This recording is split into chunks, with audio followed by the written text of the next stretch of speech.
शुभं करोति कल्याणम्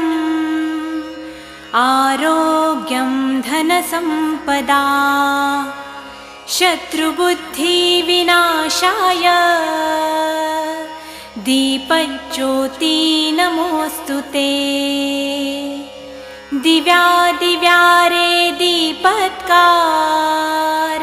कानी कुंडलमोतीहार दिव्याला पाहून नमस्कार तिळाचे तेल कापसाची वात दिवा तेवे देवा पाशी उजेड पडे विष्णू पाशी माझा नमस्कार सर्व देव देवतांपाशी ये ग लक्ष्मी बैस ग बाजे